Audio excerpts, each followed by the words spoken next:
Today is April the 27th of 2022. My name is Citlali Briones, and I'm interviewing Paula Zapata for the University Library Special Collections and Archives at the University of Texas Rio Grande Valley, hereafter abbreviated as UTRGV. This project is in partnership with the Voces Oral History Center at the University of Texas at Austin. Please know, Mrs. Zapata, that this interview will be placed in the University Library Special Collections and Archives at UTRGV and shared with the Voces Oral History Center at the University of Texas at Austin. If there is anything you do not wish to answer or talk about, I will honor your wishes. Also, if there is something you want to talk about, please bring it up and we'll talk about it. The University Library Special Collections and Archives will archive your interview along with any other photographs or other documentation you are willing to share. UTRGV University Library will retain copyright or non-exclusive right to the interview and any other materials you donate to Special Collections and Archives at UTRGV. Because we are not conducting this interview in person, I need to record you consenting to make sure you agree with our interview procedures before we continue. So I'll ask you a series of 6 questions. Please say, yes, I agree, or no, I do not agree after each question. Do you give University Library Special Collections and Archives at UTRGV consent to archive your interview and your materials at the UTRGV University Library? Yes, I agree. Do you grant UTRGV University Library Special Collections and Archives right, title, and interest in copyright over the interview and any materials you provide? Yes, I agree. Do you agree to allow UTRGV University Library Special Collections and Archives to post this interview on the internet where it may be viewed by people around the world? Yes, I agree. Do you grant the University Library Special Collections and Archives consent to share your Zoom interview with the Voces Oral History Center at the University of Texas at Austin for inclusion in the Voices of a Pandemic Oral History mini project, which will include posting the interview on the internet? I agree. As you recall, we previously filled out a pre-interview form. We used information from the pre-interview form to help in research. This entire form is kept in secure Voces server at the University of Texas at Austin. Before Voces sends it to UTRGV University Library Special Collections and Archives, we would have stripped out any contact information for yourself or family members, so that will not be part of your public file. Your public file will only be accessible at UTRGV University Library. The final 2 questions ask for your consent on what I just described. Do you wish for us to share the rest of your interview and your public file available to researchers at UTRGV University Library Special Collections and Archives? Yes, I agree. On occasion, UTRGV Special Collections and Archives and Voces receives requests from journalists who wish to contact our interview subjects. We only deal with legitimate news outlets. Do you give consent for us to share your phone number or your email with journalists? Yes, I agree. Thank you for your consent. Your experience and stories mean a lot to us at UTRGV Special Collections and Archives. I look forward to what you say in the interview questions I will now ask. Okay. So, hello, Paula. Thank you for taking your time to meet with me. Like I said earlier, your stories and experiences are valuable to us at UTRGV Special Collections and Archives and to our partners at the Voces Oral History Center at the University of Texas at Austin. Because you are a member of a migrant community working in the bodegas and living in the Rio Grande Valley, I'm sure you have many meaningful stories and experiences to share on how COVID-19 has impacted these roles you carry out in your life. So before we talk about COVID-19 stories, can you please share with us a bit about yourself, who you are, and how you wish to be known? Who is Paula Zapata? Okay, so my name is Paula Zapata. I am 20 years old. I am a student in the University of Texas, Rio Grande Valley. I am a social work major with a minor in gender and women's studies. I think I mentioned that I'm 20, I don't know. I am a migrant worker since the age of 16 or 17. I for sure started in high school with along with my family, my mom and my dad. More about me is just that I'm a student worker and that I'm very happy to be here interviewed. Okay, so this first section of questions asks you to please share your stories and memories for when the COVID-19 pandemic made its first impact in December 2019 to about the summer of 2020. So the first question I want to ask you is, can you share some memorable stories about how you first heard or learned about COVID-19, either through radio, TV, children, social media? Uh, okay, I learned it through social media, through Instagram. I was in the bus on my way to my high school, and I remember telling my friend like, "Oh, look, there's a new virus going on. Like, when is there not a new virus going on?" And I just thought of it like as like, okay, it's just like another flu, and then like it wasn't anymore, like very fast. What were some early reports or rumors about COVID-19 that you remember back in 2020? I remember there were some racist relations to it, like all the Asians brought that over. You should be careful with people who cough, like stay away from people, don't talk to them, like just it was just any something like that, like yeah, it was just that. Okay. At what point did you realize this pandemic was a serious life-altering event? Or do you think it's not serious? Either I way, thought why? it, I thought it was very serious at the when they decided to elongate our spring break. It was just a weekend and then two and then like a whole month. So yeah. Do you remember what it was like for you during the stay-at-home orders in 2020? Do you have any stories from this time you could tell? Um, I remember it being very isolating. It was during closely during the time when the hurricane came, and so there was a shortage of food, there was a shortage of like overall resources, and it was just very lonely and sad and very scary. Over the last couple of years, what news media, social media, or other sources do you rely on to keep you informed about COVID-19? Why do you prefer these news sources? For sure, my university news and Twitter. Okay. Now, can you share with me what you understand about COVID-19 as an infectious disease and how you feel it's impacted society? I know that it's a virus that can mutate over time and that some are more predisposed to it, and it's obviously very deadly to some people who are weaker. And yeah, that's how I think about it. Okay. Do you feel your family members have the same beliefs as you about COVID-19, or are there some members who take it more seriously, some that take it more lightly? Yes, we all made a pact. Like we should all take care of each other. I thought my dad was gonna be like, no, I'm not gonna wear a mask, but he actually did, and we're all equally concerned about it, and we still are. Now, this next part asks you to share any stories about COVID-19 vaccines and any vaccination-related stories you may wish to tell. Did you get a vaccine or any follow-up booster shots? Yes, I did. What was it like? Was it easy or difficult for you in terms of scheduling or wait time? Um, Depending on schedule, which not really. No, I didn't have any problems with that. Okay, can you share a memory from the place where you were vaccinated or boosted? The first time I was vaccinated, I was really scared. I was mostly scared for my mom and dad. I remember feeling really weak. The first vaccine that I took, and after that, like it was just good. It was normal. Okay. For this next part, it asks you to share any stories of the impact COVID-19 has caused in your personal life. As a member of the migrant community and one of the eldest siblings of your family, I'm sure COVID-19 has impacted your personal life. Can you share with me a bit about how about your family in terms of being members of the migrant community? Could you repeat the question, please? Can you share with me a bit about your family in terms of being members of the migrant community?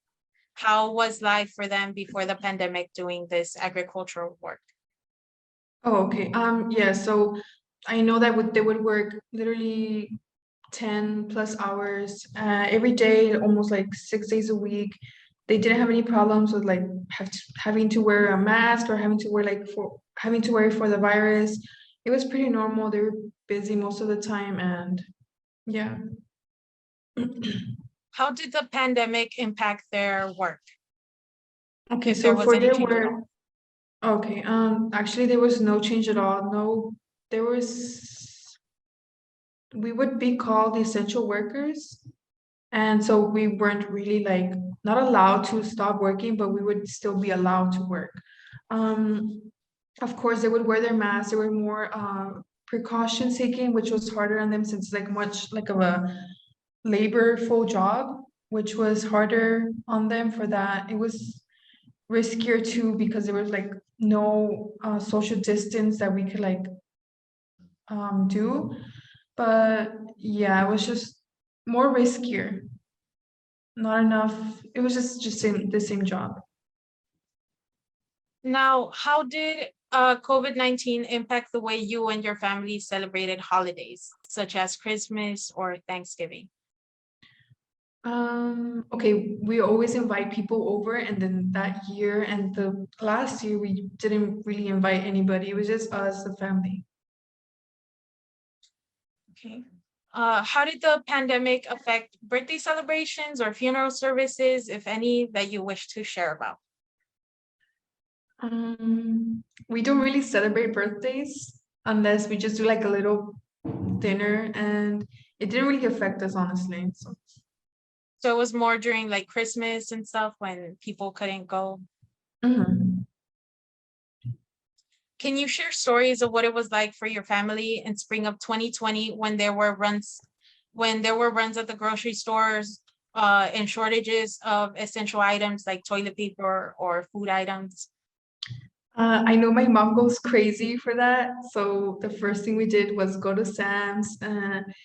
We weren't really worried about food, but we were worried about like cleaning supplies, like wipes and the sprays. I know we packed more of that than food, but yeah, it was kind of like crazy. What extra precautions did you or your family members take to minimize any exposure to COVID-19? Okay, for sure we went out less and we would separate from people that we would normally hang out with, and we would put in our masks, double masks actually, and gloves. And we would like carry Germix with us everywhere. Did you also partake in washing like the groceries? Because I remember there were some videos circling around Twitter where people would wash everything. Not really. We didn't do that. It's because like once the virus is there, like it takes a while and then like it's like dies or something. But no, we didn't wash our groceries or anything. Are there any members in the family you feared for their health? Did that change your perception of COVID-19? Yes, my mom and my dad, since they are much older, my siblings are younger. Actually, I worried for all of them, mostly my parents, since they are older and have some illnesses that could worsen the virus. So did that change your perception on COVID-19? Did you view it as something more serious or? Yes, I viewed it as more serious, especially since it destroys families, and I wouldn't want that for mine. Okay. Um, can you share any recent stories from 2022 about how you and your family are living now at this stage in the pandemic? Do you find yourselves returning to more normal activities? Yes, I mean, we go out more, we are more secure in shopping, but we do always wear a mask in stores and restaurants, so in public too, like with friends, if we ever hang out with them or they come over. We definitely don't invite people anymore. That's what I've noticed now. And other than that, no other changes. Okay. Now, this is for work-related challenges.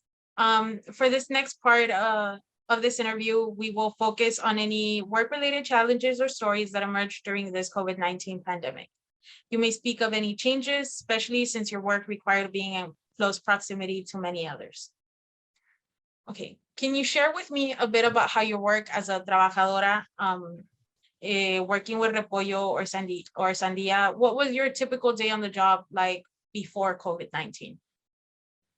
Before COVID-19, we would all come in, we would punch in, we would say hello, good morning. We would sometimes eat breakfast together right before work started. We would start with making boxes all together. We would all be scattered around, talking, laughing, and then that's when the real work started. We would pack the produce. Of course, like really close by, we would share drink, not really share drinks, but we would share like water that they would pour it out for us with little cups. And that was just a normal thing every day before COVID-19. How did COVID-19 impact your work at the start of the pandemic in 2020? Let me think about that. It was for sure a lot less people came, and then there would be a lot of rumors like why didn't come, like oh they probably have COVID-19, that's why they didn't come. Oh no, I was with them like a week ago. But nothing really changed except for the fact that we just wore masks, and they were like handmade masks because we weren't really uh, given by the work like the medical masks that were more effective. What were your duties working in the bodegas? Did it require a lot of manual labor? Yes, we all had the same duties. Like some people would do more than the others, but for sure for repollo, it would be making boxes, lining up and packing the produce. And it would literally be just that, making boxes, packing produce all day, every day. And for the sandia, it would be the same, making boxes and packing the produce. So what main crops were you working with, and what were the difference between working with them? Um, okay, so the repollo, it would be repollo, sandia, and occasionally melon, but it was really much of that. For sure, for the repollo, we're mostly close by because they're trailas that we would like have to go into. And then for the sandia, we would be more separated, like 6 feet apart, but it would still be a risk. Now, did new COVID-19 safety regulations like social distancing, mask wearing, or otherwise impact your work in the bodegas? Did it make it any more difficult, or did it rise any challenges? Yes, I know that they would tell us like we encourage you to wear masks, this and that, but most of them didn't. Like that's what kind of bothered me about that. I know I would wear my mask and I would be more at the end of the line where we would work, so I would be less surrounded by people. It was really hard because everything is closed. Everything is closed. Like it's a big bodega, it's with aluminio, there's no air coming in. So it would be hot. I'd be sweating with a mask on. I'd be doing like work, so I'd be breathing more heavily. And I remember I'd almost get like asthma, like attacks, asthma, not really attacks, but like asthma. And it was just hard on my breathing and how I just had to like go get over it. That's all. Do you think there's any way that this could have been handled better, or do you see any alternative solution? To what? To the safety regulations with COVID? Well, I guess restricting the masks because I know they would encourage it, but they weren't really like enforced because I mean it's hard labor and like we needed, I guess, to breathe. But I know for sure like they would have been more tough on them. They would have been like more listening, like they would have listened. Um, what kinds of policy, or no, we already covered that. Have you had to take on any extra work duties because of COVID-19? Mm, kind of, yes. I mean, since some people didn't come, we would take longer to pack the produce. And so it would be longer work nights. I remember that it would be like we would go in at 7 and leave at almost like at because that's how many, like, that's how little people there were, and we just had to finish the order. Do you know of any employees or support staff members who have received a pay cut or lost work? No, it's whoever came, whoever left. Okay. Do you feel like working in the bodegas is a good job to have during the pandemic, or was a good job to have during the pandemic? Yes and no. Yes, because I mean it's a job that you can do. Like it's a job that they wouldn't cut you off. It's a job that you could go in and say like, I need a job. Okay, they'll let you in. And no, because I mean the risk that came into like the exposure to COVID-19 and how hard it was to manage all that. Okay, now we're going to move on to the new topic, which will be social life. This new section covers any aspects or challenges that surfaced in your social life.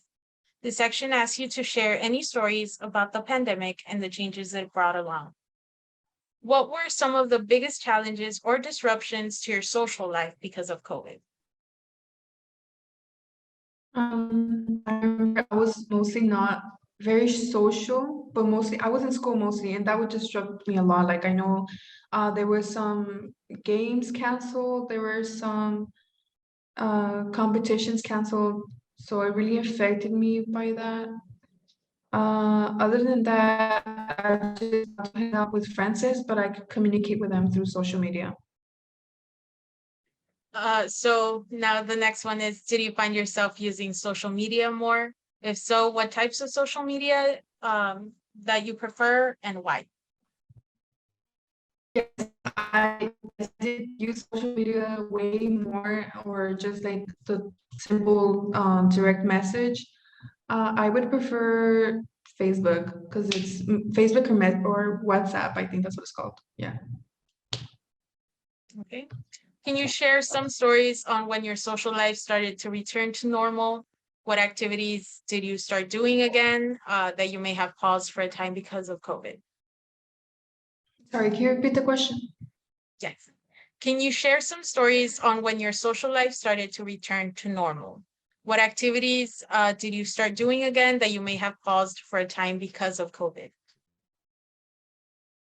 Okay, sure. See my friends. I hadn't seen them in a year, and then after that year, I started seeing them more and more, like in the park or in movies. But we would always have our mask on.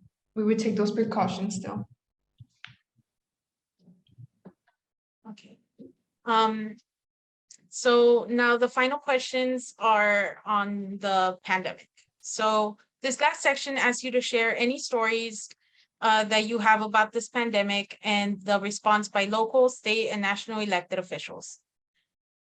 So do you feel satisfied with the local response to COVID-19 in Edinburgh and Cameron County over the last 2 years?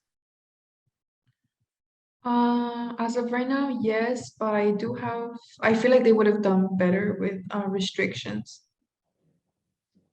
Are you satisfied with the state response to COVID-19 led by Governor Abbott over these last couple of years?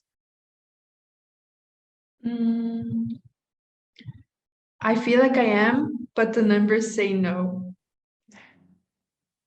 How do you feel about the national response to COVID-19 led by President Trump in the year 2020 and then President Biden from 2021 till present? I think they both did a very good job. They both took responsibility and they still are, but I prefer it more. I really liked Biden's methodology, instructions better. If you had the power of a political office to respond to COVID-19, what would you do differently? Sure, more restrictions, like more laws implementing mask mandates. I know there would have been more, like a longer quarantine for sure. This is a special year in our national democracy because it's a midterm election voting year. Do you plan to vote? And if so, is the issue of COVID-19 going to factor into your votes? Yes, I will vote, and yes, COVID-19 will affect my vote. Will you consider the national response to the COVID-19 pandemic in your vote for a presidential candidate? Yes. Is there any sort of help or aid you could have used at the peak of the COVID-19 pandemic to make your life more manageable or less stressful? Or is there any assistance you wish you had at this point in the pandemic? There were some already there were I already some sorry. I already had some assistance due to like Medicare and food stamps that I really, really appreciated during that time. I can't complain. I was well taken care of by our government. Okay. What impact or purpose do you hope your story may have on the listeners of the Voices of the Pandemic digital archives? Sorry, can you repeat that again? Yes. What impact or purpose do you hope your story may have on the listeners of the Voices of a Pandemic digital archives? Okay. I really hope that they see the bigger picture of working people and students and women and people who have like, I guess, limitations due to, I guess, being a minority and a migrant. I really hope that they learn about the struggles that we have faced, the struggles that we still do face, and the struggles that we will continue to do. So because of the COVID-19 and how some people just didn't care while others did. And yeah, I hope that's what they learn. Is there anything else you would like to share with me about your experience with COVID-19 that I have not asked you about? No, I think you got it all. Those are really great questions. Thank you. Thank you, Paula, for sharing your stories with me and the Voices of the Pandemic Oral History Project. Thank you.